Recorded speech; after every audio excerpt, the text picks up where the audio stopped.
મંગલમય મંગલકરણ વીતરાગ વિજ્ઞાન નમો તાય જાતે ભય અરહંતાદિ મહા કરી મંગલ કર્યો મહા ગ્રંથ કરણ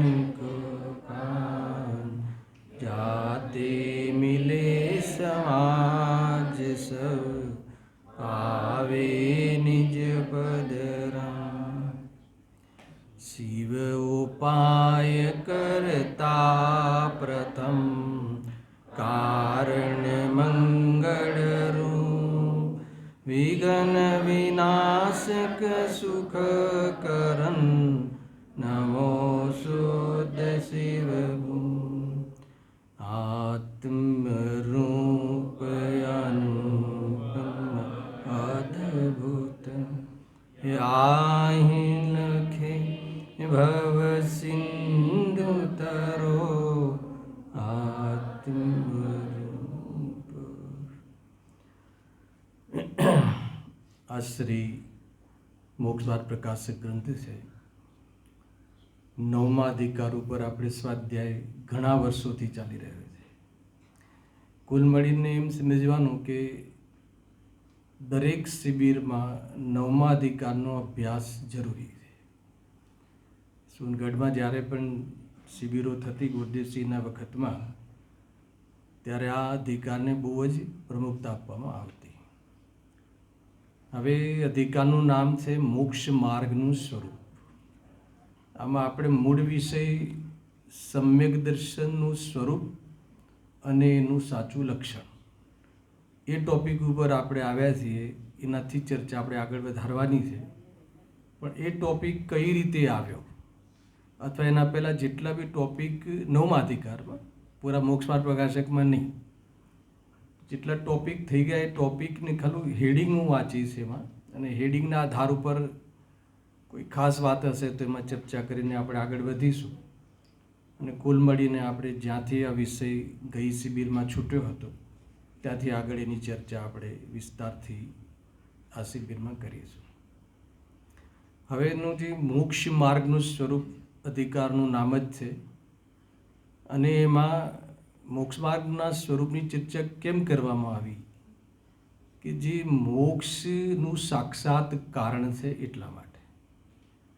તો એના પહેલાં મોક્ષમાં આત્માનું હિત છે એની અનેક પ્રકારની દલીલો પ્રશ્નોત્તરના દ્વારા એ વાતની સિદ્ધિ કરી કે મોક્ષમાં જ આત્માનું હિત છે, મોક્ષમાં જ આત્માનું ભલું છે, અથવા એકમાત્ર મોક્ષમાં જ આત્માનું સાચું સુખ છે. એની સિદ્ધિ અનેક એંગલોથી, અનેક દૃષ્ટિકોણથી અહીંયા કરવામાં આવી છે. ટૂંકમાં મોક્ષમાં જ સાચું સુખ છે, સંસારમાં સુખ નથી. અગર નાસ્તી તરીકે લેવું હોય તો સુખ ક્યાં છે? મોક્ષમાં. આત્માની એ દશા સુખરૂપ છે કે જે મોક્ષ દશામાં જ વાસ્તવમાં સુખ છે. સંસારમાં ગમે તેવી સિચ્યુએશન હોય, ગમે તેવી અનુકૂળતા હોય, બહારમાં સંયોગોમાં અનુકૂળતા હોય, સંયોગી ભાવમાં ગમે એટલી મંદતા હોય, તો પણ અહીંયા કહે છે કે એ પોઝિશન સુખનું કારણ નથી. તીવ્રતા તો કશાની તીવ્રતા તો સુખનું કારણ નથી જ. પરંતુ માન લો કે ઘણી કશાયની મંદતા હોય, સંયોગોમાં ઘણી પાંચેન્દ્રિયના ભોગની સામગ્રીની અનુકૂળતા હોય, બે વાત ઘણો ક્ષયોક્ષમ હોય, 11 અંગનો પૂર્વ સુધીનો, પણ આ કોઈ બી સિચ્યુએશન સુખનું કારણ નથી. આપણે સુખના ઉપાયમાં આ બધું જ મેળવવા માટે આપણે ઉપાય કરતા હોઈએ છીએ. કહે છે કે આ કોઈ સિચ્યુએશન, કોઈ પોઝિશન સુખનું કારણ નથી, જ્યાં એકાંતે, સમ્યક એકાંતે એમ કહ્યું કે આત્માનું હિત મોક્ષ જ છે. જ શબ્દ પર વિધાન છે ને, ગુરુદેવસિંહની શૈલીની ચર્ચા હમણાં કરતા હતા ને પંડિતજી, તો આ જ શબ્દ આવે તો જ શબ્દ પર એક આખું પ્રવચન થઈ જાય કે અહીંયા જ શબ્દ કેમ મૂક્યો છે, જ શબ્દનું શું મહત્વ છે, કે એનો અર્થ એ કે બીજે ક્યાંય કોઈ પણ જગ્યાએ સાચું સુખ નથી, એની ચર્ચા અહીંયા કરી છે. અને એમાં એક વાત ખાસ હતી પેજ નંબર 311 ઉપર, થોડું એકાદ પોઈન્ટ લઈને આપણે આગળ વધીએ છીએ. તો એમાં આમની જે પદ્ધતિ રહી, મોક્ષમાં જે સુખ છે એ સિદ્ધિ કરી, એ પ્રૂવ કરી, એની જે પદ્ધતિ છે, કર્ણાન યોગમાં વિશેષ એમનું ચિંતન હતું, કર્ણાન યોગનો ઘણો અભ્યાસ હતો. તો કર્મને લઈને એમને ચર્ચા કરી છે, કેમ કે મોક્ષની એ અવસ્થા કે જે દુઃખના નિમિત્ત કારણ, અંતરંગ નિમિત્ત દ્રવ્ય કર્મ, બહિરંગ નિમિત્ત નો કર્મ, અને વાસ્તવિક કારણ કોણ? ભાવ કર્મ. નિશ્ચય કારણ કોણ? ભાવ કર્મ. બધા જ કારણનો જે અભાવ થઈ જાય છે, બધી નાસ્તિથી વાત કરી, અને એકમાત્ર અનંત ગુણોમાં અનંતતા પ્રગટ થઈ જાય છે. એ એકમાત્ર મોક્ષ દશા છે કે જે સુખની દશા છે. એ જ વાસ્તવમાં આ દશાને જે પ્રાપ્ત કરે છે એ જ જીવ સંસારમાં, એ જ જીવ વિશ્વમાં સુખી છે. બરાબર? તો એમને અહીંયા મોક્ષમાં સુખ છે એની સિદ્ધિ કરવા માટે 8 કર્મના અભાવરૂપ, 8 કર્મના ક્ષયરૂપ અવસ્થાની અહીંયા એમને વિશેષ સીન બતાવ્યું પૂરેપૂરું. એમાં સૌથી પહેલાં થોડી એક ઇશારો કરીને આગળ વધીશું, આની ચર્ચા પહેલાં ખૂબ થઈ ચૂકી છે. તો એમાં એ વાત કહી કે દુઃખનું લક્ષણ આકુળતા છે અને સુખનું લક્ષણ નિરાકુળતા છે. એના આધાર ઉપર એમણે ચર્ચા કરી, પેજ નંબર 311 ઉપર છે. હવે એ વાતમાં એકને ખાસ વાત મૂકી કે બાહ્યમાં કોઈ પણ સામગ્રીનો સંયોગ મળતા કોઈ નિયમ બનતો નથી, દુઃખનો કે સુખનો. મૂળ તો આપણે સુખ પ્રયોજન છે ને, તો કે બાહ્યમાં ઘણી સામગ્રી હોય તો પણ જીવ દુઃખી જોવા મળે છે. કોઈ એવો નિયમ બનતો નથી. આગળના પેજ ઉપર બહુ ચર્ચા કરી છે, હે ને, એમાં પણ કરી છે કે બાહ્યમાં મતલબ ધન ઘણું હોય તો પણ જીવ દુઃખી થતો જોવામાં આવે છે. એટલે એવું કોઈ સમીકરણ બેસતું નથી કે બહારમાં ઘણી સામગ્રી હોય અને જીવ સુખી હોય. અને તો પછી દુઃખી થવાનું કારણ શું? સામગ્રી સાથે તો દુઃખનું કે સુખનું કોઈ સમીકરણ બેસતું નથી. તો પછી એક એમાં આપે છે ઓપ્શન કે દુઃખનું કારણ તો કષાય છે. કષાય ભાવ થતાં, રાગાદી કષાય ભાવ થતાં જીવ દુઃખી થાય છે. તો પાછું એમ પૂછે છે કે રાગાદી કષાય ભાવ થતાં જીવ દુઃખી કેવી રીતે થાય છે? સાંભળજો કે એમનું જે લોજિક, હે ને, આપણે પંક્તિ ટુ પંક્તિ લેતા નથી, નહીં તો વળી પાછો આના પર જ આપણી શિબિર ચાલુ થઈ જશે. એટલે થોડીક ચર્ચા કરીને આગળ વધવું છે કે રાગાદી કષાય ભાવ થતાં જીવ દુઃખી થાય છે. એ એક કારણ એમને નક્કી કર્યું. હવે રાગાદી કષાય ભાવ થતાં જીવ દુઃખી કેમ થાય છે? તો કહે છે કે રાગાદી કષાય ભાવ થતાં જીવ કોઈ પદાર્થને પોતાની ઈચ્છા અનુસાર પરિણમન કરાવવા માગે છે. બરાબર છે? તો એમાં શું પ્રોબ્લેમ છે? તો કહે છે કે જીવ સુખી થઈ શકે બે રીતે. કાં તો એની જે ઈચ્છા કરી કે બધા જ પદાર્થો અથવા પદાર્થ મારી ઈચ્છા અનુસાર પરિણમે, તો જો બધા જ પદાર્થો એની ઈચ્છા અનુસાર પરિણમી જાય તો જીવ સુખી થઈ જાય. જયકુમારભાઈ, એક તો એ છે. કાં તો ઈચ્છાનો અભાવ થઈ જાય તો જીવ સુખી થઈ જાય. બરાબર છે? આ બે ઓપ્શન છે. આ બે ઓપ્શનમાં કયું ઓપ્શન સારું બતાવો? નહીં, બધા જ પદાર્થો આપણી ઈચ્છા અનુસાર પરિણમી જાય તો કેવો વટ પડી જાય, હે ને? નહીં, આ તો એક લોજિક છે કે બધા જ પદાર્થો, હે ને, મારી ઈચ્છા અનુસાર પરિણમે તો કેવી મજા પડી જાય, હે ને? છે અશોકભાઈ કે ગયા? ગયા, હા, હે ને? તો કહે છે કે એમ બનતું નથી, હે ને, ક્યારે પણ એમ બનતું નથી. કેમ નથી બનતું? તે એક બહુ જબરજસ્ત સિદ્ધાંત આપ્યો. કોઈ દ્રવ્યનું પરિણમન કોઈ દ્રવ્યને આધીન નથી. આ સિદ્ધાંત છે, હે ને? આ વસ્તુનું સ્વરૂપ છે, સિસ્ટમ છે. તો પછી બીજો કયો ઉપાય રહી જાય છે કે રાગાદી ભાવ અગર દૂર થાય, એને કસાય મટે, ઈચ્છાનો અભાવ થાય તો જીવ સુખી થઈ જાય. આ મહત્વપૂર્ણ બધા પ્રમેય છે. એટલે હું તમને એક એક પ્રમેય યાદ કરાવીને આગળ વધું છું. જેટલો બી વિષય ચાલે, પણ આ મેઇન પોઈન્ટ છે, આ મેઇન જે બિંદુ છે કે જે આપણે યાદ રાખવા જેવા છે. કે કશાય મટતા જીવ સુખી થાય છે, બીજો ત્રીજો ચોથો કોઈ ઓપ્શન કે ઉપાય નથી. હવે વાત એ આવે છે કે ભાઈ કશાય મટતા જીવ સુખી થઈ જાય છે, એ વાત તો બરાબર છે, એ પણ અમે માની લીધું, એ પણ સિદ્ધિ કરી યુક્તિથી, એમને કહ્યું ને યુક્તિના અવલંબનથી, ઉદાહરણથી, આગમના સેવનથી, હે ને, અનુભવ કરીને પણ, હે ને, અનુભવ કરીને પ્રમાણ કરી લેજો, હે ને. વાસ્તવમાં અનુભવ કરીને પણ કરી શકાય છે. પોતાને જે અનુભવ છે અત્યારે એ અનુભવના આધારે પણ નક્કી કરી શકાય છે કે કશાય હોય તો જીવ દુઃખી થાય છે, હે ને. કશાય ઘટે તો આકુળતા ઘટે છે, કશાય વધે તો આકુળતા વધે છે, હે ને. એટલે સામગ્રી સાથે તો કોઈ નિયમ બનતો જ નથી, એવું પ્રેક્ટિકલ પોતાના જીવનથી પણ ખબર પડે છે, હે ને. ભલે આત્માના અનુભવની વાત નહીં, પણ જે પણ કોઈ અનુભવ છે આપણને, એ અનુભવથી પણ આ સિદ્ધાંત સીધો ખરો ઉતરે. ટૂંકમાં એક વાત નક્કી થઈ ગઈ, હે ને. એમાં આપણે બહુ ડીપમાં જતા નથી. એક વાત નક્કી થઈ ગઈ કે કશાય ભાવ આદિથી દુઃખ થાય છે અને એ દૂર થતાં જીવને નિરાકુરતા પ્રગટ થઈ શકે છે. તો પછી તરત પ્રશ્ન એ થાય કે શું કશાય ભાવનો અભાવ થઈ શકે છે? ખ્યાલ આવ્યો કે નહીં? પ્રશ્ન તો થાય ને કે હવે એનો અભાવ કરતા જીવ સુખી થાય, તો એ પ્રશ્ન થાય ને જયકુમારભાઈ, શું કશાય ભાવ મટી શકે છે? કે હા, મટી શકે છે. સૌથી પહેલાં બહારનું પ્રમાણ કે એવા અનંત જીવો છે કે જેમને કશાય મટી ગઈ છે. રોજ મંદિરમાં આવીને પૂજા કરીએ છીએ ને, એ કેવા છે? અનંત સુખી છે. કેમ અનંત સુખી છે હિતેશભાઈ? આગમમાં કહ્યું છે એટલે, અને આગમમાં કહ્યું છે તો બરાબર છે, પણ એ કશાય મટતા કેવી રીતે, મતલબ પહેલાં તો કેમ સુખી છે? તો કે કશાય મટતા. પછી પરીક્ષા કરવાની કે કશાય મટતા કેવી રીતે સુખી થાય, તો આપણા જીવનથી ખબર પડે છે. અને થોડી કશાય હલકી પડે તો પણ આકુરતા ઘટે છે. તો જેમને સંપૂર્ણ કશાય મટાડી દીધી એ સુખી કેમ ના હોય? એક. બીજું, કોઈએ તો મટાડી છે એટલે એ મટી શકે છે, બરાબર છે. જે વસ્તુ ઘટે એનો અભાવ પણ થઈ શકે છે. એવા અનેક, હે ને, અતિશાયન હેતુ આદિથી ન્યાયના વિષયોના આધાર પર એની સિદ્ધિ આપણે પહેલાં ઘણી કરી છે. ટૂંકમાં એમ ભેદ વિજ્ઞાનના બળથી, હે ને, જ્ઞાન સ્વભાવના માધ્યમથી દેહથી ભિન્ન પોતાના સ્વરૂપને જાણીને, હે ને, એના આધાર ઉપર પરદ્રવ્યમાં ઇષ્ટનિષ્ઠ બુદ્ધિ છોડીને એવી ઘણી પૂરી વિધિ આપણે આગળ સમજ્યા છે. એના આધાર ઉપર મોહના ભાવથી જીવ સુખી થઈ શકે છે.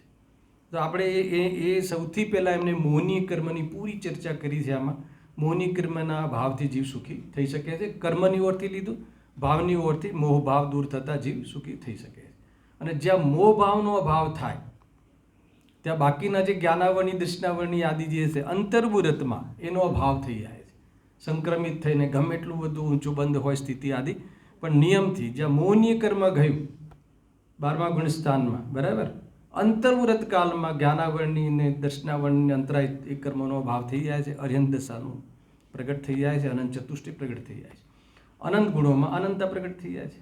અને અંતિમ ભવ છે, અને એ જ ભવમાં જે આયુ સમાપ્ત થતા અને બાકીના 4 અઘાતી અને શરીર આદિનો પણ અભાવ થઈ જાય છે. એમ પૂરી વિશેષ અહીંયા ચર્ચા કરી છે.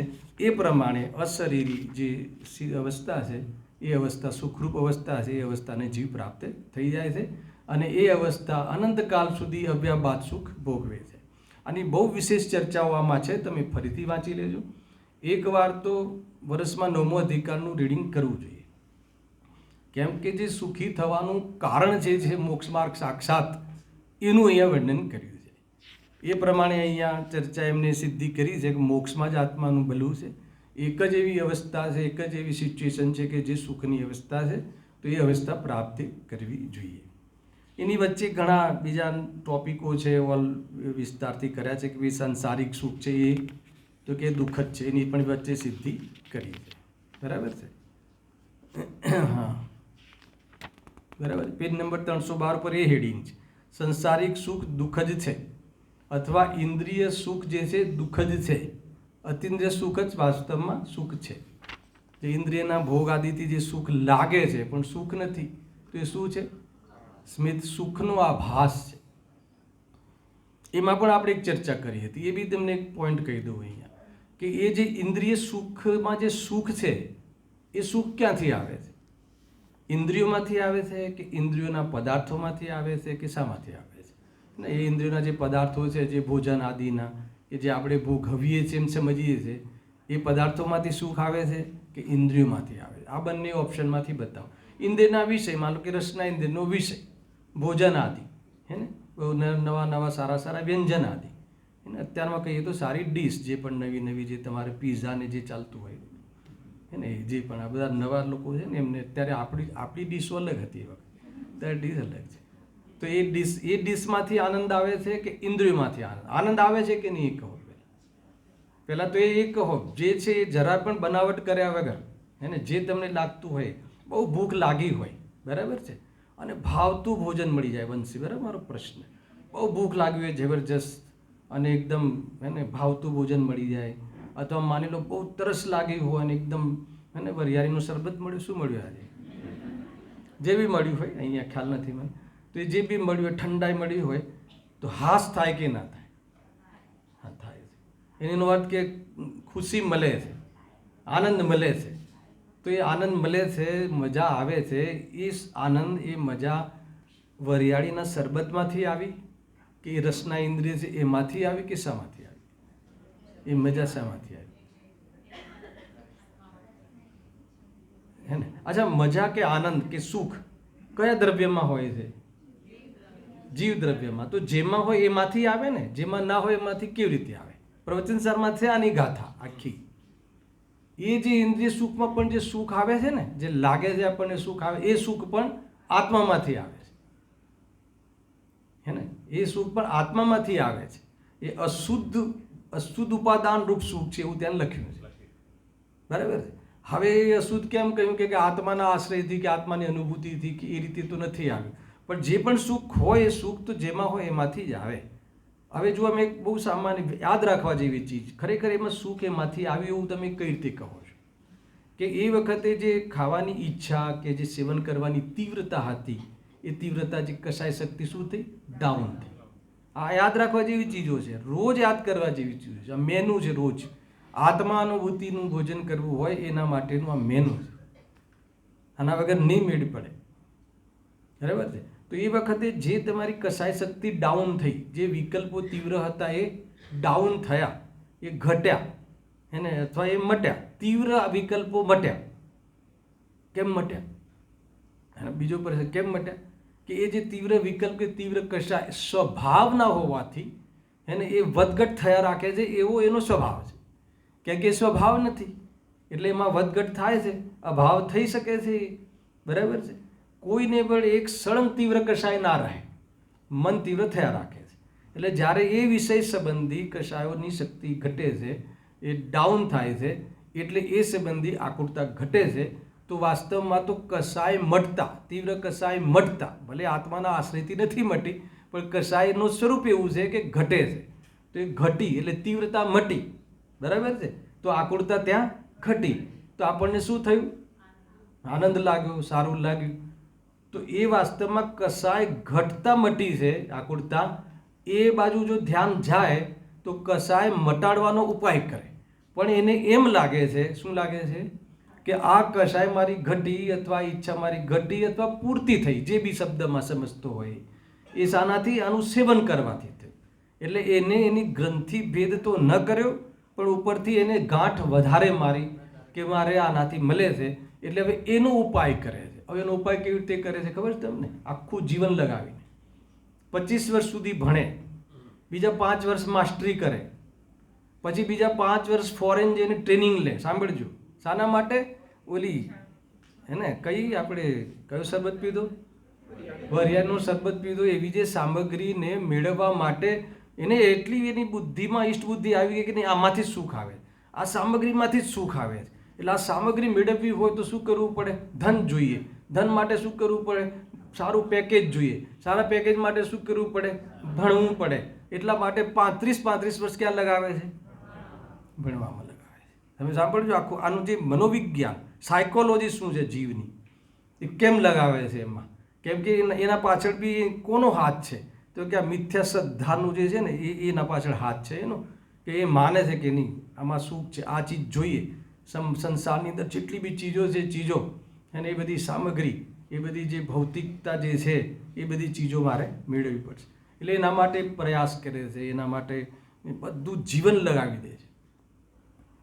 હે સમસ્ત મતલબ એને તું એવી રીતે કહું વ્યંગમાં કે એને આત્માનો ત્યાગ કરી નાખે છે, આત્માની શાંતિનો ત્યાગ કરી નાખે છે, મોક્ષ માર્ગનો ત્યાગ કરીને પણ એ કિંમત ચૂકવીને પણ ઇન્દ્રિય સુખ જેમાં ભ્રમ છે, માત્ર આભાસ છે, એના માટે લગાવે છે.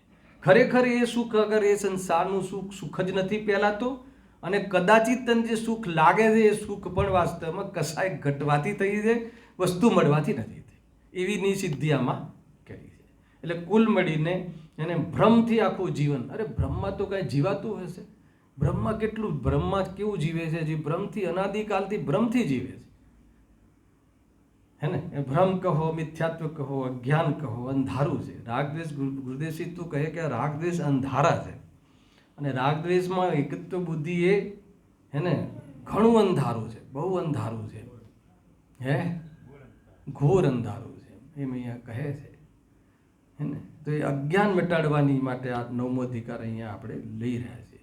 ટૂંકમાં એમને એમ કહ્યું કે સંસારમાં દુઃખ જ છે, એની સિદ્ધિ પણ કરી. સાંસારિક જે પણ જે સુખ તને લાગે છે નહીં, એ બધા દુઃખ જ છે. એની સિદ્ધિ તર્કથી, લોજિકથી, બહુ મનોવિજ્ઞાન આપણું વ્યવસ્થિત ક્લેરિટી કરીને કરે છે.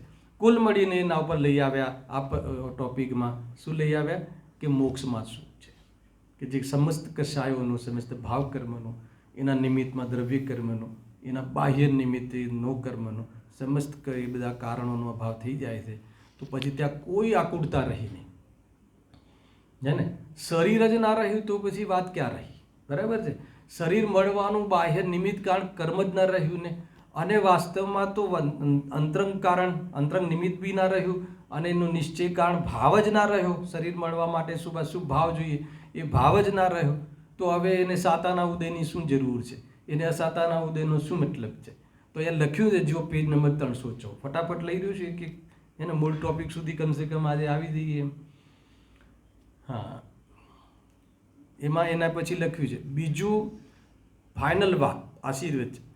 મોક્ષ વ્યવસ્થામાં કોઈ પણ પ્રકારની આકુળતા રહી નથી. બરાબર છે? આકુળતા રહી, કોઈ આકુળતા થાય એવો કોઈ પ્રોગ્રામ જ નથી, એવા કોઈ કારણો જ ના રહ્યા.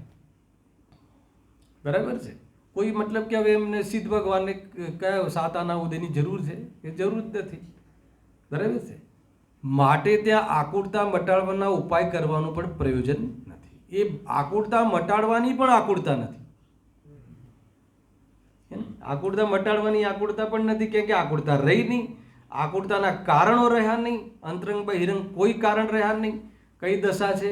મોક્ષ દશા. આ એક જ પદ, એક જ સિચ્યુએશન એવી છે કે જે આત્માની સુખની અવસ્થા છે, પૂજ્ય અવસ્થા છે, પવિત્ર અવસ્થા છે, એને પ્રાપ્ત કરવા યોગ્ય અવસ્થા છે, ને પ્રાપ્ત કરી શકાય છે. આ જ પ્રાપ્ત કરી શકાય છે. બીજી બધી અવસ્થાઓ તો વાસ્તવમાં એ તો ઉદયનો મેળો છે. ખ્યાલ આવે? એ તો બધા ઉદયને હવાલે છે. એકવાર આખું પત્ર લીધો હતો કેટલાક પ્રવચનો પહેલા, પરેશભાઈ સાંભળ્યું છે? કોઈની કોઈ ગાઈડલાઈન ચાલતી નથી ઉદયોમાં, બાહ્ય કાર્યમાં કોઈની કોઈ ગાઈડલાઈન ચાલતી નથી. એ બધા ઉદયના નાટક છે, હે ને? આપણે ઓડિયન્સ છીએ. જ્યાં નાટક કહ્યું ત્યાં સુધી ત્યાં આપણો જ્ઞાતા દ્રષ્ટા સ્વભાવ યાદ આવવો જોઈએ. આખો અલગ વિષય છે, આવશે આગળ ધીરે ધીરે. અને આજે તો પહેલો દિવસ છે ને, એટલે આગળનું અનુસંધાન 1 વર્ષ થઈ ગયું. કેટલાક તો નવા પણ હશે આમાં, હે ને? એટલા માટે આગળનો વિષય થોડું અનુસંધાન કરવા માટે. જો બીજું, મોક્ષ અવસ્થામાં કોઈ પણ પ્રકારની આકુળતા રહી નથી, માટે ત્યાં આકુળતા મટાડવાના ઉપાય કરવાનું પણ પ્રયોજન નથી, અને સદાકાળ શાંત રસ વડે તે સુખી રહે છે, માટે મોક્ષ અવસ્થા જ હિતકારી છે. આ જૈત શાસનની આ બહુ ખૂબી રહી. કોઈ પણ વસ્તુ કહે એને પ્રૂવ કરવામાં આવે છે, હે ને? આ જે 4 સ્ટેપ કહે ને 5મી ગાથામાં, ગજબના હજુ ચાલશે. બરાબર છે? આગમનું સેવન, યુક્તિનું અવલંબન, પરાપર ગુરુનો ઉપદેશ, અને 4થું સ્ટેપ કયું છે? અનુભવ કરવાની વાત, સ્વાનુભવથી. એના પહેલા આ 3 સ્ટેપ બહુ જબરજસ્ત છે. તો યુક્તિના અવલંબન વડે, ભલે અત્યારે યુક્તિથી નિર્ણય કર, હે ને? ભેદજ્ઞાનની મોસમ છે, આ ભેદજ્ઞાનની વાત ચાલી રહી છે. આ અભ્યાસરૂપ ભેદજ્ઞાન છે. આપણે જે ભેદજ્ઞાનના 3 ભાગ કહીએ છીએ ને, કયા 3 ભેદજ્ઞાન સ્મિત ખબર છે? રિયુનિયનમાં તો આવતો નથી ને, એટલે રહી જાય છે, હે ને? 3 પ્રકારના ભેદજ્ઞાન યાદ છે ને રાજુભાઈ? ભૂલી ગયા? કોઈ એક જણ કહે, હિતેશભાઈ બોલો. અરે વસઈ આવીને સંભળાવેલું છે. ચડો બીજી વાત તો જે કરવાનું છે એનું નામ નિર્દેશ ખબર નથી, પછી એના લક્ષણની ખબર નહીં હોય, અને બધું પરીક્ષા કઈ રીતે કરશો અને કેવી રીતે એની ઉપલબ્ધિ થશે. કદાચ નામ ભૂલી જવાય તો કાંઈ નહીં, એને યાદ ભલે ના હોય તો કાંઈ નહીં, પણ એના લક્ષણથી ભાવવાચન હોવું જોઈએ, હે ને. અને એની પરીક્ષા એટલે એનું શું છે, એનું એચિવમેન્ટ હોવું જોઈએ. ફરીથી કહું છું, 3 પ્રકારના ભેદ જ્ઞાન ખાલી યાદ કરીને આગળ નીકળવું છે. આ બધી ચીજો બહુ ઉપયોગી છે. એને ભેદ જ્ઞાન કરવાનું કહે. ભેદ જ્ઞાન આરાધના છે, હે ને. જે પણ કોઈ આ બધા માધ્યમ છે, પૂજા પાઠ સ્વાધ્યાય, આ બધા જે ચર્ચા, એના માધ્યમથી ભેદ જ્ઞાન. ભેદ જ્ઞાનમાં હું 3 પ્રકાર કહું છું. એક આગમ આશ્રિત ભેદ જ્ઞાન, એક અભ્યાસ રૂપ ભેદ જ્ઞાન અને એક પરિણમન રૂપ ભેદ જ્ઞાન. આગમ આશ્રિત ભેદ જ્ઞાન શિક્ષા છે. અભ્યાસ રૂપ ભેદ જ્ઞાન પુરુષાર્થના પહેલાં કરવામાં આવતો પુરુષાર્થ છે, પેટનો પુરુષાર્થ છે. એ અભ્યાસ રૂપ ભેદ જ્ઞાન એ મિસિંગ પોઈન્ટ છે આપણા જીવનનો. જેટલા બી સિદ્ધાંતો શીખવાડવામાં આવે છે એનો આપણા જીવનમાં, આપણી ઘટનાઓમાં, આપણા જે સંસ્કાર જે છે એ સંસ્કારોમાં એની કસોટી પર કસવું જોઈએ. એને એ સિદ્ધાંતોની સિદ્ધિ થવી જોઈએ, એ પ્રૂવ થવું જોઈએ. એને આત્માનુભૂતિના પ્રયોગમાં આવશે જ. આત્મા અને આત્માનુભૂતિ ખ્યાલ આવ્યો કે નહીં? તો આ ભેદજ્ઞાન એકમાત્ર આરાધના છે, એકમાત્ર ઉપાય છે. બરાબર છે? તો કયા 3 ભેદ કયા તે હવે બોલો. આગમ આશ્રિત ભેદ જ્ઞાન, અભ્યાસરૂપ ભેદ જ્ઞાન અને પરિણમનરૂપ ભેદ જ્ઞાન. એમાં આગમ આશ્રિત ભેદ જ્ઞાન તો શિક્ષા છે, એકેડેમી સ્ટડી છે. આગમ આશ્રિત ભેદ જ્ઞાન આખા મુમુક્ષુ સમાજને, કોઈ બીને તમે રાત્રે 2 વાગે ઉઠાડીને પૂછો કે દેહ ને આત્મા એક છે કે ભિન્ન છે, તો કે ભિન્ન છે, હે ને. કર્મબદ્ધ પર્યાય વિશે પૂછો, બધું જ બતાવશે. તો આગમ આશ્રિત જે સ્ટડી છે એની ભેદ જ્ઞાન તો છે, પણ અભ્યાસરૂપ ભેદ જ્ઞાન એ મિસિંગ પોઈન્ટ છે જીવનમાં. આપણને કેમ આત્માનુભૂતિ થતી નથી, સમ્યક દર્શન કેમ ના રહ્યું, કેમ થયું નહીં? તો કહે છે કે અભ્યાસરૂપ ભેદ જ્ઞાન નથી. આજે જે તત્વો ભણ્યા, કેટલા વર્ષોથી ભણીએ છીએ, એક ક્લાસમાં કેટલા વર્ષોથી ભણીએ છીએ, ના ખ્યાલ આવ્યો? એક ક્લાસમાં કેટલા વર્ષ ભણવું જોઈએ? હા, કેટલું પાકું કરવાનું હેલા. તો અભ્યાસરૂપ ભેદ જ્ઞાન એટલે જેટલી ઘટિત ઘટનાઓ છે જીવનમાં, જે ઉદયની ઘટના હર સમય થતી હોય છે, અને ઉદયના પ્રસંગો નિરંતર થતા હોય છે, સંયોગી ભાવ પણ આવતા હોય છે. સંયોગો અને સંયોગી ભાવનું પૂરું સીન છે આપણી પાસે. તો એ જે પણ, અને આપણા સંસ્કાર પણ છે કે એમાં શું, ભલે ગમે એટલું સાંભળીએ ક્રમબદ્ધ, એક દ્રવ્ય બીજા દ્રવ્યનું કરતું નથી, પરંતુ આપણે એમાં ઇન્વોલ્વ થઈ જ જઈએ છીએ. આપણા સંસ્કારો છે ને અનાદિના, તો કોઈ ચિંતાનો વિષય નથી. પણ જ્યાં સંસ્કારો ત્યાં થઈ જાય ત્યાં અભ્યાસરૂપ ભેદ જ્ઞાન, અને એમાંથી જે એન્ડ ઓફ ધ સીન, નિષ્કર્ષ એ આવવું જોઈએ કે ના, કસાયમાં તો દુઃખ જ થાય છે, ખરેખર એક દ્રવ્ય બીજા કઈ રીતે કરી શકે, અને કરવાની જરૂરત જ નથી. એવું જે સત્ય છે, સત્કલ્પનાઓ જે છે, એ સત્કલ્પનાઓનો પક્ષ આવવો જોઈએ, એનું વલણ થવું જોઈએ જીવનના દરેક પ્રસંગોમાં. સત્યનો પક્ષ અંદરમાં શું પાકો થવો જોઈએ. એને અભ્યાસરૂપ ભેદ જ્ઞાન કહે છે, એને ગર્ભિત સુખતા કહે છે. એને જે રિયલમાં આત્માની શ્રદ્ધા પ્રતીતિ થવી એ સાચો પુરુષાર્થ છે. એ પુરુષાર્થના પહેલાં કરવામાં આવતો પુરુષાર્થ છે. એ તત્વ નિર્ણયરૂપ પુરુષાર્થ છે, તત્વ નિર્ણયની દ્રઢતારૂપ પુરુષાર્થ છે.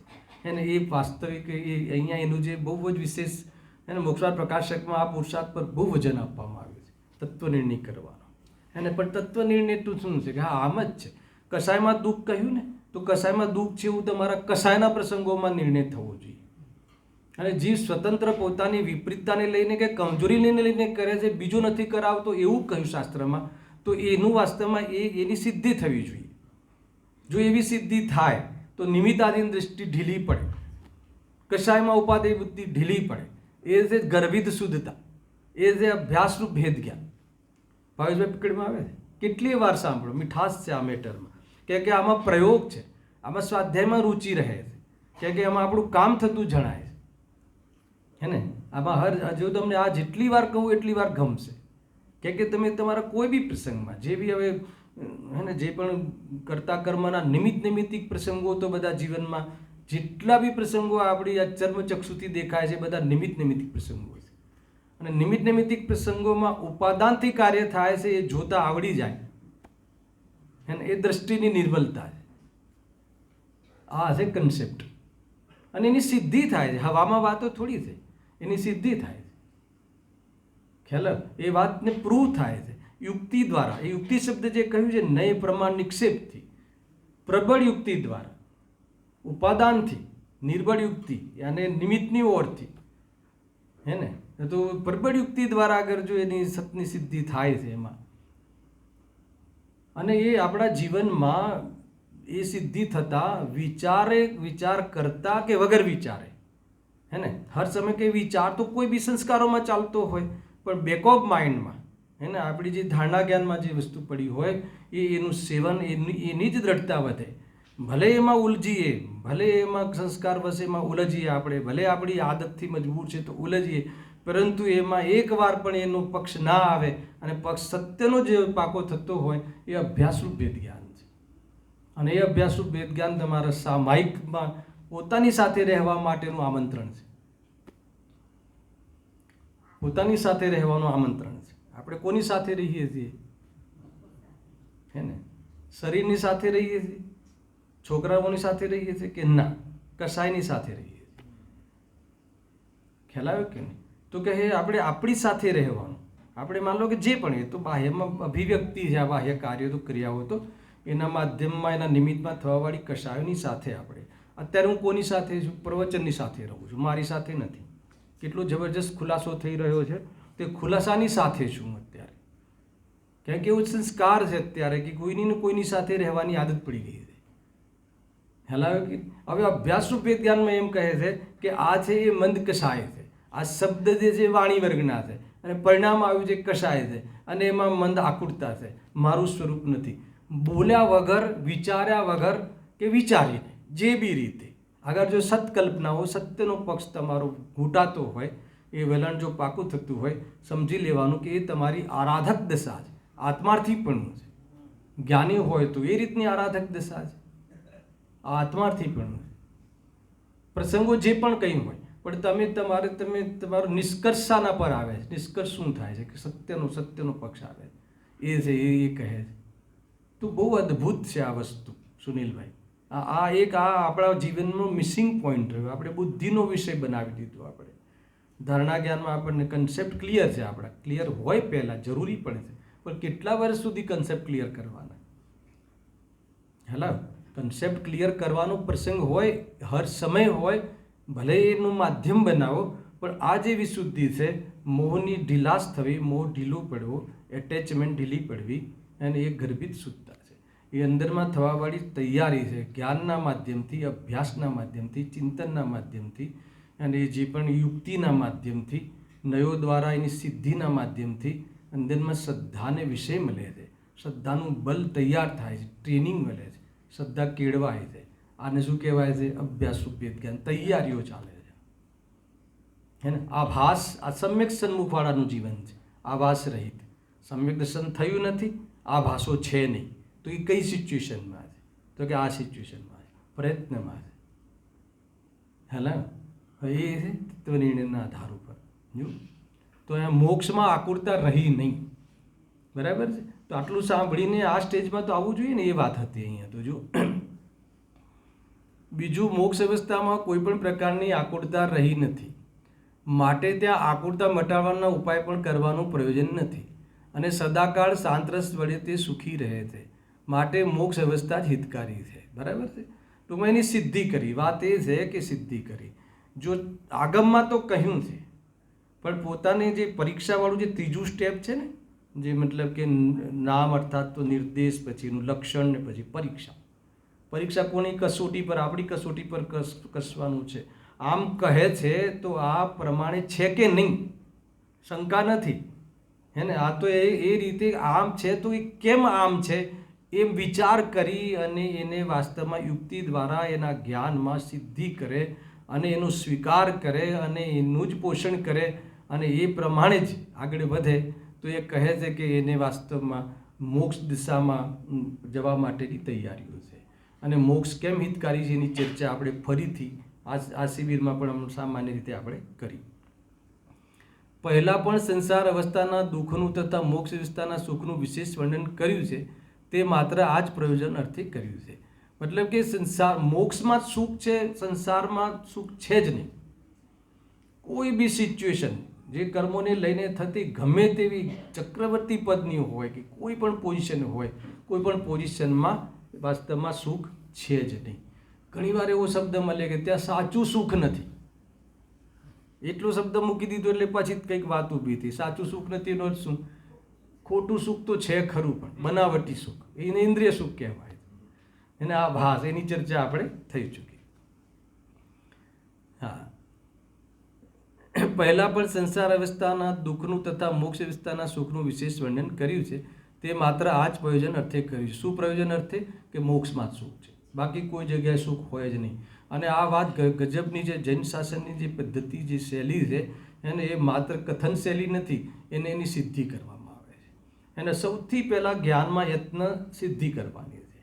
એને એ માન લો કે હું શુદ્ધ છું તો એની સિદ્ધિ કરવાની છે.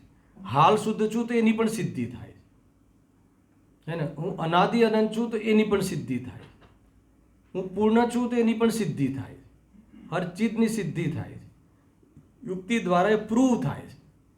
અને પ્રૂવ થાય ને એમાં જો શ્રદ્ધા જોડાય, એનો વિશ્વાસ આવે તો 100% ઉપયોગ નોર્મલ થાય છે.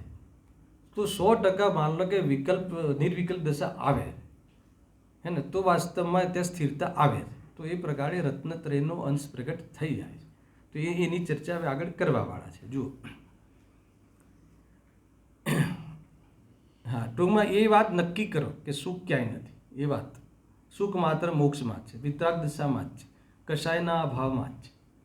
એ વાત, આટલી વાત તો નક્કી થવી જ જોઈએ. શિબિરમાં કે કોઈ બી સ્વાધ્યાયમાં આટલી વાત તો નક્કી થવી જ જોઈએ હે ને. અજ્ઞાનમાં દુઃખ છે, સમ્યક જ્ઞાનમાં સુપ્રભાત છે, મંગલ પ્રભાત છે. અને એ વાત વાસ્તવમાં એટલે સાચું જ્ઞાન, સત્ય જ્ઞાન કરવું જરૂરી છે.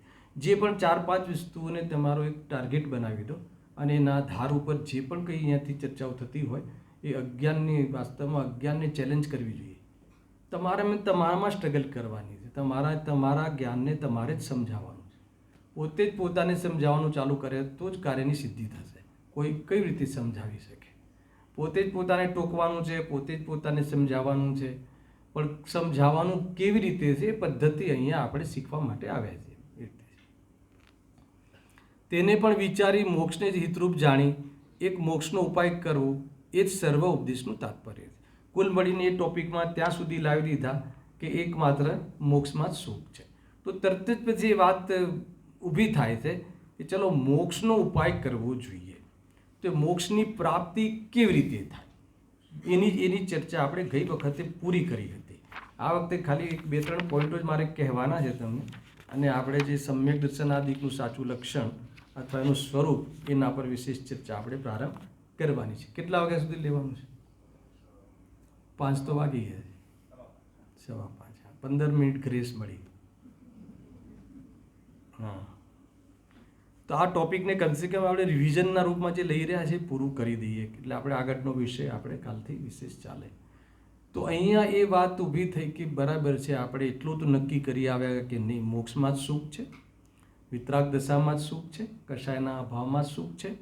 બરાબર છે. એ બધી ચર્ચા, મોક્ષનું પૂરું સ્વરૂપ સમજ્યા, દ્રવ્ય કર્મ 8 કર્મના અભાવમાં થતી એક અવસ્થાનું નિરૂપણ કર્યું, બધી ચર્ચા થઈ ચૂકી. હવે આ દશાને પામવું છે તો એનો ઉપાય શું છે? આ મોક્ષ મળે કેવી રીતે અને કેવી રીતે એની ઉપલબ્ધિ થાય? કોઈની દુઆથી મળે કે કેવી રીતે મળે? એ અહીંયા કે પુરુષાર્થથી મળે. અને એની પ્રાપ્તિ કેવી રીતે થાય? તો અહીંયા એક પુરુષાર્થથી જ મોક્ષ પ્રાપ્તિ, જેની ખૂબ ચર્ચા આપણે 2-3 વર્ષ કરી અને ગયા વખતે આપણે પૂરી કરી હતી. તેમાં કોઈ ખાસ બિંદુને ટચ કરીને આપણે આગળ વધીએ. તો આ એક પ્રકારથી સમવાયના પ્રકરણની આમાં છાટ છે. અહીંયા હે ને, મૂળ વાત એ છે કે જો પ્રત્યેક કાર્યની ઉત્પત્તિમાં, કોઈ બી કાર્યની ઉત્પત્તિમાં 5 કારણો હોય છે. બરાબર? કારણોની ચર્ચા અહીંયા કરી છે. આગળ બી કારણોની ચર્ચા કરી છે મોક્ષ માર્ગના સ્વરૂપમાં. આ બધી ચર્ચા, કોઈ બી કાર્ય કરવું હોય તો એના કારણની આપણને ખબર હોવી જોઈએ. કારણ વગર કાર્યની સિદ્ધિ કેવી રીતે થાય? બરાબર છે. તો કોઈ બી કાર્ય થાય તો એમાં 5 કારણ હોય છે. કોઈ બી કાર્ય થાય, ભલે તમને ખબર ના હોય ને કારણોની, તો બી એ કારણપૂર્વક જ કાર્ય થાય. અને એ કાર્યના સમૂહને સમવાય કહે છે. બરાબર છે. 1-2-3 પોઈન્ટ મેં લાસ્ટ ટાઈમ ચર્ચા ખૂબ કરી હતી, એ કહી દઉં છું. પછી કાર્યમાં 5 સમવાયનું એક સરખું યોગદાન હોય. બરાબર છે. કે નિમિત્તના 50% અને પુરુષાર્થના 50% એમ નહીં, બધાનું એક સરખું યોગદાન હોય છે. 1 થી 2 પોઈન્ટ. નિરૂપણ કોઈ એક સમવાયની મુખ્યતાથી કરવામાં આવે છે. બરાબર, નિરૂપણમાં તો કોઈ બી એક સમવાયની મુખ્યતાથી થાય. બરાબર, એક તો એ વાત રહી. પછી ચોથો પોઈન્ટ, આ પોઈન્ટ યાદ રાખજો ખાસ, કોઈ લખતા હોય તો લખી કાઢજો. ઉપદેશમાં પુરુષાર્થની મુખ્યતા હોય છે. બરાબર, ઉપદેશમાં શું છે? પુરુષાર્થની મુખ્યતા. અન્ય સમવાયની ચર્ચા કરવામાં આવે તો પુરુષાર્થના ઢાંચામાં ઢાળીને ચર્ચા કરવામાં આવતી હોય છે. બરાબર છે.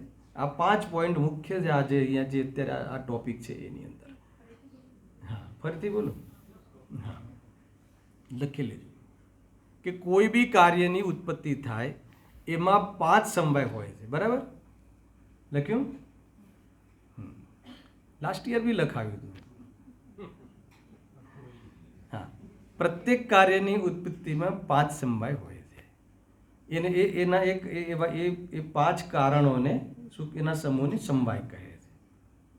હવે બીજી વાત કે કાર્યમાં 5 સમવાયનું એક સરખું યોગદાન હોય છે. બરાબર, લાસ્ટ ટાઈમના પ્રવચનો છે આપણી પાસે, સાંભળી લેજો. આના ખુલાસા કરેલા છે. બરાબર, નિરૂપણ કોઈ પણ એક સમવાયની મુખ્યતાથી કરવામાં આવે છે. 3 પોઈન્ટ લખ્યા. પછી ઉપદેશમાં પુરુષાર્થની મુખ્યતા હોય છે. કોઈ પણ સમવાયની ચર્ચા કરવામાં આવે તો પુરુષાર્થના ઢાંચામાં ઢાળીને એની ચર્ચા કરવામાં આવે છે. ચાહે ક્રમબદ્ધ પર્યાયની ચર્ચા કરવામાં આવે, કાલલબ્ધિની કરવામાં આવે તો પણ કાલલબ્ધિ પુરુષાર્થની પ્રમુખતાથી એની ચર્ચા કરવામાં આવે. હવે 5 સમવાય કયા છે? સ્વભાવ, બોલો, કાલલબ્ધિ, હોનહાર, પુરુષાર્થ અને નિમિત્ત. આ 5 સમવાય છે. હવે આ 5 કારણો કયા? એમાં સ્વભાવમાં મેં લાસ્ટ ટાઈમ કહ્યું હતું તમને કે સ્વભાવમાં ત્રિકાલ સ્વભાવ અહીંયા નથી લેવો.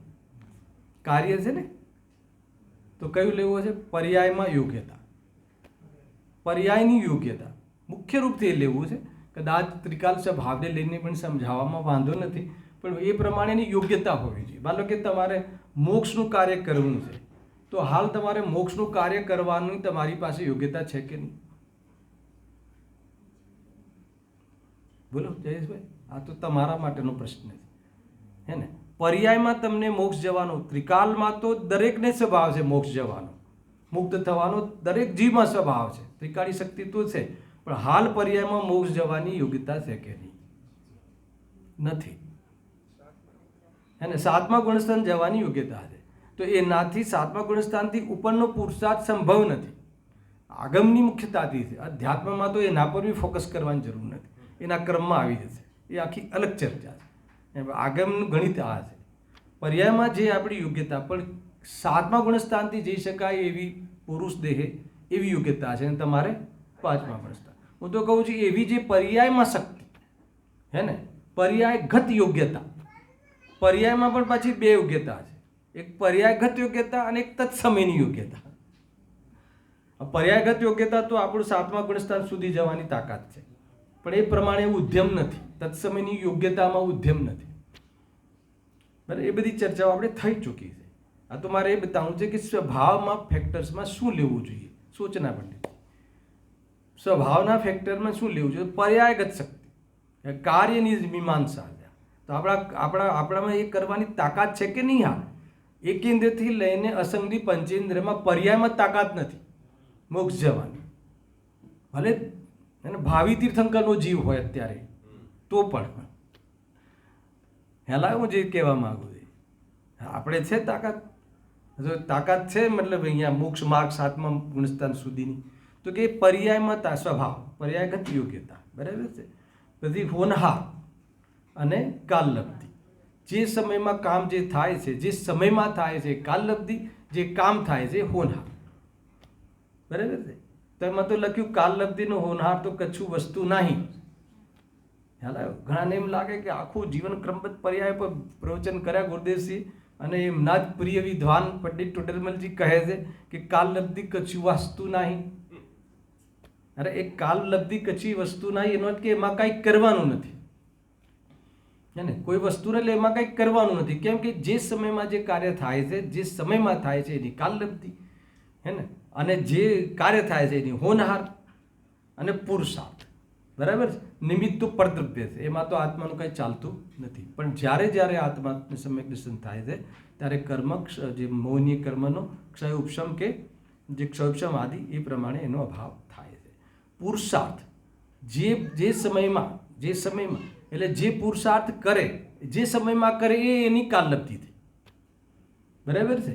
અને જે પુરુષાર્થ થયો એ વાસ્તવમાં એની હોનહાર થઈ. હવે પુરુષાર્થમાં શું કરે છે તો કે ભેદજ્ઞાન કરે છે, હે ને, વાસ્તવમાં પ્રતીતિ કરે છે, એ બધી એનો પુરુષાર્થ છે. પુરુષાર્થમાં તો હમણાં બહુ ચર્ચા કરી થોડી વાર પહેલાં, એને પેટનો પુરુષાર્થ અથવા પૂર્વની પર્યાયનો પુરુષાર્થ અથવા ગર્ભિત સુત્તામાં થતો પુરુષાર્થ અથવા સમ્યક દર્શનની તૈયારીનો પુરુષાર્થ, અને એ જે તત્વ નિર્ણયને લઈને જે બધી ચર્ચા હમણાં થોડી વાર પહેલાં મેં કરી, તો એ અહીંયા પુરુષાર્થ. તો અહીંયા કહે છે કે પુરુષાર્થથી ઉદ્યમ કરતાં એ કાર્ય થાય છે. અને જ્યારે પુરુષાર્થ કરે છે, ભેદ જ્ઞાન કરે છે, તો પાંચે સંભાવ્યો આવી મળે છે. એ આમાં મુખ્ય વાત હતી. જ્યારે જે પુરુષાર્થ કરે છે, જ્યારે ભેદ જ્ઞાન કરે છે, એને સમજો એટલું પુરુષાર્થનું એટલું મહત્વ છે કે ભાઈ બહુ આકરા કર્મો બાંધ્યા હોય, બહુ કઠોર કર્મો બાંધ્યા હોય અને બહુ 70 કોળાકોળીનો બંધ કર્યો હોય, તું ચિંતા નહીં કર. હેલો, બાજી તારા હાથમાં છે, તું પુરુષાર્થ કર. શું કર? તત્વ નિર્ણય કર. પુરુષાર્થમાં તત્વ નિર્ણય કર્યો. અને સ્વાધ્યાય એ વાસ્તવમાં શિક્ષા છે. એ આગળ પ્રશ્નો બી છે. સ્વાધ્યાય તો ખૂબ કરીએ છીએ પણ કામ થતું જોવામાં આવતું નથી. તો કે સ્વાધ્યાય કરી સ્વાધ્યાયને મેં પુરુષાર્થમાં ગણ્યો જ નથી. સ્વાધ્યાય માધ્યમ છે, એના માધ્યમથી તત્વ નિર્ણયને અહીંયા પુરુષાર્થ કહ્યો છે. અને એ બી પુરુષાર્થ માટે કરવામાં આવતો પુરુષાર્થ છે. ખરેખર પુરુષાર્થ તો પ્રતીતિ છે. સાત તત્વ અથવા આત્માની પ્રતીતિ એ સાચો પુરુષાર્થ છે. અને કેવી રીતે છે એની ચર્ચા દરેક વિદ્વાનો પાસે આ વખતે એ જ વિષય છે. અને ત્રણેય વિદ્વાનો પાસે એ વિષય છે. તમારે બરાબર એ વિષયનો આજે મોસમ છે એક પ્રકારથી સમ્યક દર્શન માટેનો અત્યારે ખરો અવસર આવ્યો છે પ્રાપ્ત કરવા માટે કે બધાની પાસે એ જ વિષય છે. ત્યાં સમ્યક દર્શનનો વિષય છે એકત્રિત ભક્ત આત્મા અને આત્માનુભૂતિ પ્યોર વિષય છે. સમ્યક દર્શનનું અહીંયા લક્ષણ અથવા એનું સ્વરૂપ એની ચર્ચા છે. એટલે આ બધા જ વિદ્વાનો પાસે આ વખતે આ સબ્જેક્ટ ઓટોમેટિક સહજ ભાવે આવી ગયો છે, હે ને. એટલે જે પણ યોગ્યતા જે છે બધાની જે સાંભળવાની એ પ્રમાણે આ વિષય આવી રહ્યો છે. તો હા, તો પુરુષાર્થમાં તત્વ નિર્ણય પર એમને વજન આપ્યું. એક તો એ છે. એના માટે ઘણા પ્રશ્નોત્તર કરીને એની ક્લેરિટી કરવામાં આવી છે. અને એમાં એમ કહ્યું કે ભાઈ તત્વ નિર્ણય કરવા માટે સાંભળજો એક એક વસ્તુ. તત્વ નિર્ણય કરવાનો પેજ નંબર 315 પર આવો. એક પ્રશ્ન જોઈ લઈએ છે એમાંથી ખાલી. તત્વ નિર્ણય કરવામાં ઉપયોગ લગાવતો નથી અથવા લાગતો નથી, તો અમારે તો એવા કર્મના તીવ્ર ઉદય છે જ્ઞાનાવરણી કર્મના, સાંભળજો, કે તત્વ નિર્ણય કરવામાં ઉપયોગ લગાવાતો જ નથી, લાગતો જ નથી અથવા લગાવતો નથી, જે પણ હોય બરાબર છે. તો આ એને પ્રશ્ન કર્યો છે, શિષ્યની ઓરથી આ પ્રશ્ન મૂક્યો છે અથવા શિષ્યએ પ્રશ્ન કર્યો છે કે ભાઈ અમારે તો એવા એને કર્મનો તીવ્ર ઉદય છે જ્ઞાનાવરણી કર્મનો, ખ્યાલ આવ્યો? તો જો અહીંયા એમ કહે છે કે ભાઈ તને આગમની અપેક્ષાએ કે તું સંઘી પંચેન્દ્રિય પણ એ થયું, એટલે તત્વ વિચાર કરવાનો ક્ષયોક્ષમ તો તને પ્રાપ્ત જ છે. અને એવી પ્રયોજનભૂત તત્વનો વિચાર કરી શકે, એને જાણી શકે, વિચાર કરી શકે એવી તને વાસ્તવમાં એવો ક્ષયોક્ષમ તો પ્રાપ્ત છે. ક્ષયોક્ષમ લબ્ધિ આગમના અનુસાર, હે ને. અને આવી ઉપલબ્ધિ, આવી ગિફ્ટ ક્યાં સુધી નથી? એકેન્દ્રથી લઈને અસંગની પંચેન્દ્રિય સુધી એવી જાતિનો ક્ષયોક્ષમ નથી કે તત્વનો વિચાર કરી શકે. પણ અહીંયા તો ચારે ગતિના સંઘી પંચેન્દ્ર જીવ, ચાહે પાકિસ્તાનનો હોય કે ઇન્ડિયાનો હોય, વાત નહીં, ચારે ગતિના. અહીંયા પાકિસ્તાન ને ઇન્ડિયા તો કાંઈ દમ જ નથી. ચારે ગતિના સંઘી પંચેન્દ્રિય જીવને એવો ક્ષયોક્ષમ તો કોઈ કશાયની મનતાનો નિમિત્તપણું પામીને ક્ષયોક્ષમ થયો કે જેથી એને તત્વ વિચાર કરવાની, કયા તત્વ? પ્રયોજનભૂત તત્વ વિચાર કરવાની શક્તિ પ્રાપ્ત થઈ. હેલા, હવે અને એટલે અહીંયા તું કે બાનું કાઢ જ નહીં, આ તો બાય ડિફોલ્ટ છે જ તને ઉપલબ્ધિ છે કે તારી પાસે દેહ અને આત્માનું ભેદજ્ઞાન કરી શકે એવી સૂઝબૂઝ, એવી બુદ્ધિ તારી પાસે છે. એટલી જ જરૂર છે, બહુ વિદ્વતાની જરૂર નથી. આમાં દેહ અને આત્મા ભિન્ન છે એવો નિર્ણય કરી શકે. ખ્યાલ આવ્યો કે નહીં? અહીંયા તમને જે રૂમ એલોટ કરવામાં આવી છે તો તમે અહીંયાથી જશો તો તમે એ જ રૂમમાં જઈ શકો એટલું જ્ઞાન ખુલ્લું છે. તો કે કેવલીને જેવો આનંદ આવે છે ને એવો આનંદ કરવાની તમારી પાસે શક્તિ છે. ખ્યાલ આવું જે કહેવા માંગુ છે. અગર જો તમારી પાસે એટલી બુદ્ધિ છે, એટલી જ બુદ્ધિ કે અહીંયા 10 રૂમમાંથી તમારામાં 2 નંબરની રૂમ તમને એલોટ કરી છે અને તમે 2 નંબરની જ રૂમમાં જાઓ એટલું તમારી પાસે સેન્સ અત્યારે ક્લિયર છે, તો કહે છે કે તમારી પાસે આત્માનુભૂતિ કરવા માટેની જેટલી જ્ઞાન જોઈએ એટલું જ્ઞાન તમારી પાસે ઉપલબ્ધ છે. એમાં બાનું નહીં કાઢ કે એ તો છે જ તારી પાસે. પછી બીજું શું? વિશુદ્ધિ પણ છે હે ને. અહીંયા તત્વ અભ્યાસ કરવા આવ્યો છે. જો તત્વ અભ્યાસ કરવા માટે આવવું એમાં કશાયની મનતા જોઈએ. કશાયની મનતા આવે તો તત્વ અભ્યાસમાં લાગે, તત્વ વિચારમાં ઉદ્યમી થાય, એ વિશુદ્ધિ. અને મોહની મનતા થાય તો તત્વનો નિર્ણય થાય, અથવા તત્વનો નિર્ણય કરે તો મોહની મનતા થાય. કશાયની મનતા અલગ, મોહની મનતા અલગ. દર્શન મોહની વાત. કશાયની મનતાનો કંઈ બહુ મોટો રોલ નથી. તત્વ સાંભળવા આવ્યો ને, સમજવા આવ્યો છે, એ કશાયની મનતા છે.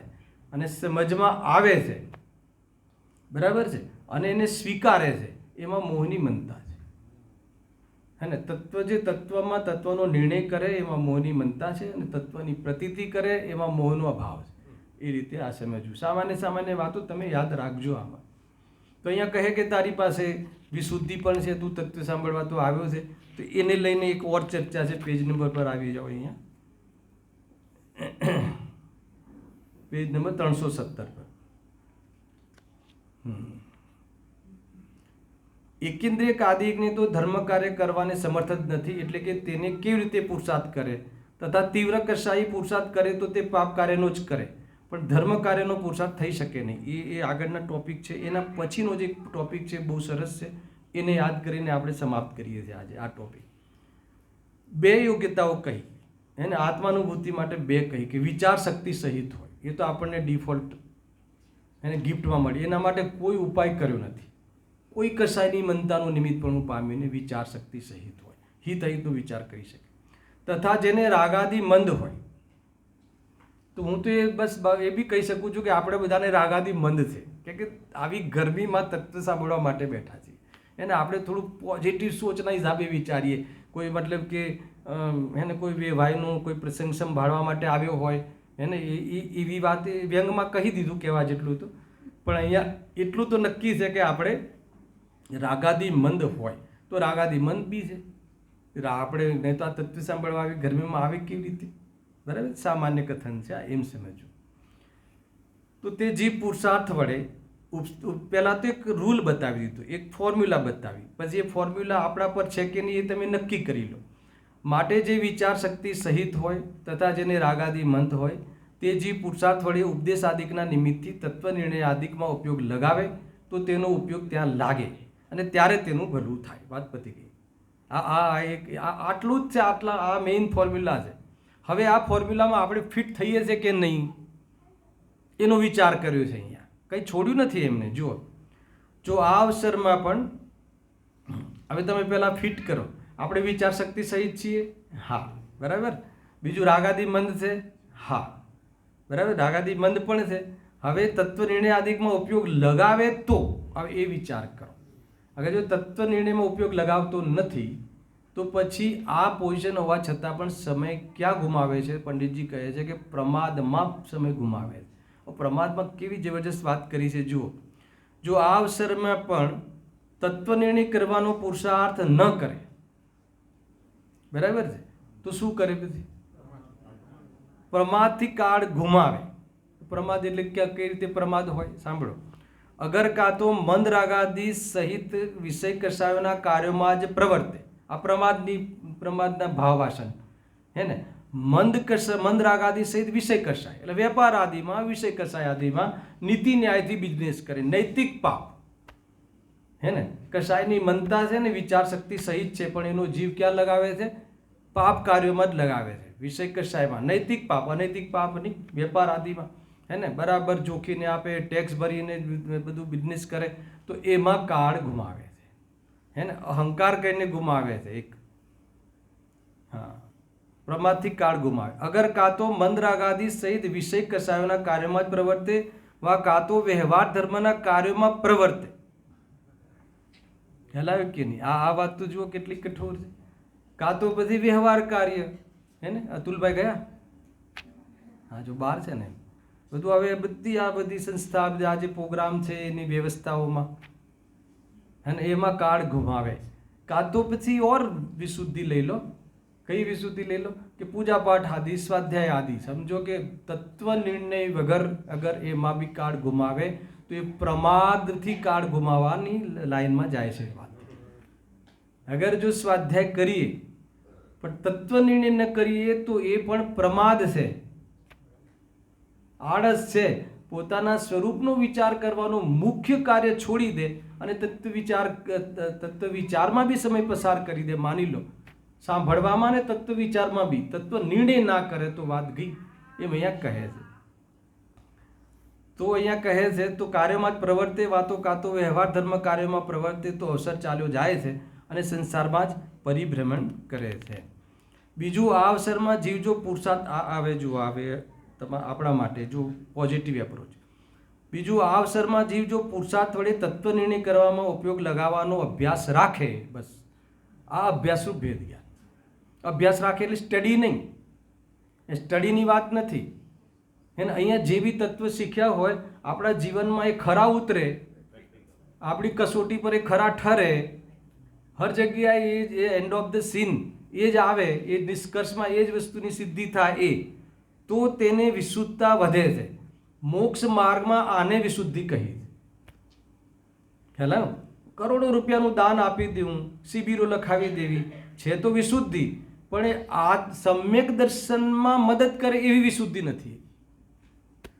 સાંભળજો શું કહ્યું. કરોડો રૂપિયાનું દાન કરે, તપ ઉપવાસ કરે, પણ તત્વ નિર્ણય ના કરે, સમજી લો, તો એ વિશુદ્ધિ કોઈ સમ્યક દર્શનમાં હેલ્પ કરે એવી વિશુદ્ધિ નથી. પણ એમાં જો તત્વ નિર્ણય કરે તો સમ્યક દર્શનમાં મદદ કરે એવી વિશુદ્ધિ છે. બરાબર છે? જો તો વિશુદ્ધતા વધે છે અને તેથી તે કર્મોની શક્તિ પણ હીન થાય છે. ખ્યાલ આવ્યો? પ્રાયોગિક લબ્ધિ સુધી આવી ગયો છે. અભ્યાસ રૂપે ધ્યાનમાં તો 17 કોડાકોડી હલી જાય છે કર્મ, હે ને, અંત કોડાકોડી થઈ જાય છે, હે ને, કેટલી મોટી ઉપલબ્ધિ થતી જાય છે આગળ. અને કરણ લબ્ધિમાં જાય, હે ને, અંતરકરણ કે જે બી અંતરકરણની પ્રક્રિયા, અધઃકરણ, અપૂર્વકરણ, અનિવૃત્તિકરણ, 3 પ્રકારના જેટલા પરિણામ હોય છે કે મિથ્યાત્વને કોમામાં ઠોકી દે છે અને કોમામાં લઈ જાય છે. એટલું હીન કરી નાખે છે, એટલું ક્ષીણ કરી નાખે છે કે અંતર્મુહૂર્તમાં એ ગ્રંથિભેદ થઈ જાય છે.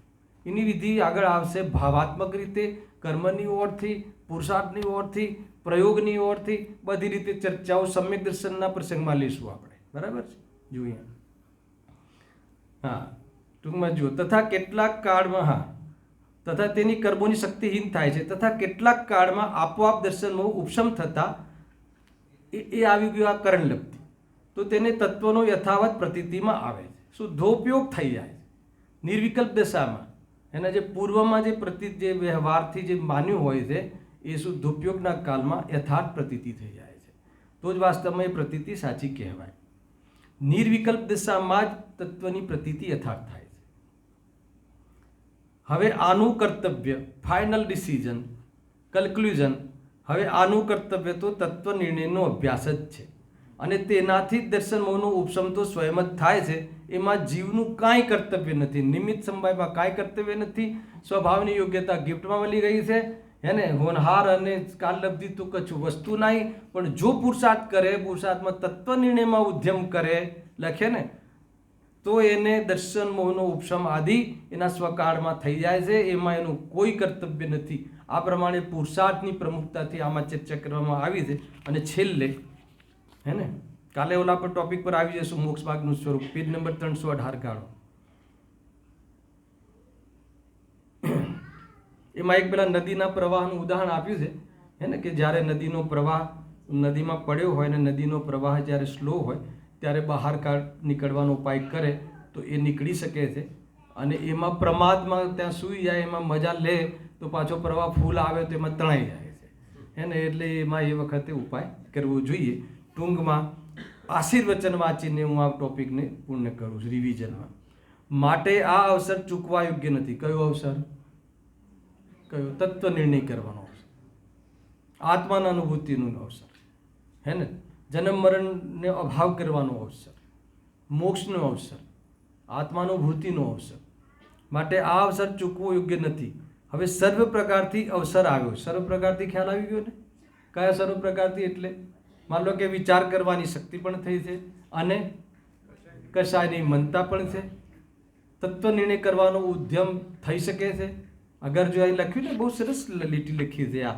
હવે આનું કર્તવ્ય તો તત્વ નિર્ણયનો અભ્યાસ જ છે, એનો અવસર મળ્યો છે, અને એ જો કર્તવ્ય ઈમાનદારીથી નિભાવે અને મોક્ષ ન થાય એમ 3 કાળમાં બને નહીં, મોક્ષનું બુકિંગ ના થાય એવું 3 કાળમાં બને નહીં, એમ અહીંયા કહેજો. હવે સર્વ પ્રકારથી અવસર આવ્યો છે, આવો અવસર પામવો કઠન છે, હે ને? જો કેટલીક દુર્લભતા બી બતાવી. તેથી શ્રી ગુરુ દયાળુ થઈ મોક્ષ માર્ગને ઉપદેશે, તેમાં ભવ્ય જીવોએ પ્રવૃત્તિ કરવી. હવે એટલા માટે મોક્ષનું જે સાચું કારણ છે એને અહીંયા પુરુષાર્થ બતાવ્યું, અને એ પુરુષાર્થમાં મોક્ષ માર્ગનો પુરુષાર્થ છે. એ કેવી રીતે મોક્ષ માર્ગ મોક્ષનું કારણ છે એની ચર્ચા કાલે આપણે કારણોના માધ્યમથી કરીશું. અહીંયા એક અનેક બીજા પ્રકારે કારણોની ચર્ચા અહીંયા કરવામાં આવી છે. એમાં 3 પ્રકાર છે: વ્યતિરેક કારણ, વૈકલ્પિક કારણ, અવિનાભાવી કારણ. આમાં 3 પ્રકારે કારણોની ચર્ચા છે. એના આધાર પરથી પછી વાસ્તવમાં મોક્ષનું સાચું કારણ મોક્ષ માર્ગ છે એનો નિર્ણય કરાવશે. તો પછી બતાવો કે મોક્ષ માર્ગનું સ્વરૂપ શું છે. તો એમાં રત્નત્રયની એકતા, નિશ્ચય રત્નત્રયની એકતા એ મોક્ષ માર્ગ છે. તો પછી એનું લક્ષણ દ્વારા હવે એની પરીક્ષા કરી અને એની સિદ્ધિ કરાવશે, એનો પરિચય કરાવશે, અને એ પ્રમાણે આખો વિષય આગળ વધશે. કમસે કમ સમ્યક દર્શનની પ્રાપ્તિ કરવા અર્થે સમ્યક દર્શનનો પરિચય હોવો જોઈએ, એના લક્ષણની ખબર હોવી જોઈએ, એના સ્વરૂપની ખબર હોવી જોઈએ. તો પછી એ સમ્યક દર્શનની પ્રાપ્તિનો સાચો ઉપાય થઈ શકે. અગર જો એના લક્ષણની ખબર ના હોય તો કદાચ કોઈ ધાર્મિક કાર્યો એમાં સમ્યક દર્શનનો આભાસ કરીને આખું જીવન કાઢી નાખે છે કે મને સમ્યક દર્શન છે. એને કોઈ બાહ્યમાં કોઈ ક્રિયા વિશેષ કે બાહ્યમાં કોઈ કશાયની મનતા વિશેષ એમાં પોતે સમ્યક દર્શનનો આભાસ કરી લે છે, ભ્રમ પાડે છે, અને સમ્યક દર્શનનો સાચા પુરુષાર્થથી વંચિત રહે છે. એટલા માટે આ બધી ચર્ચાઓ આપણે અહીંયા પંડિતજી કરી છે. કાલે મૂળ વિષયથી આપણે પ્રારંભ કરીશું. સહજાનંદી શુદ્ધ સ્વરૂપી અવિનાશી આત્મા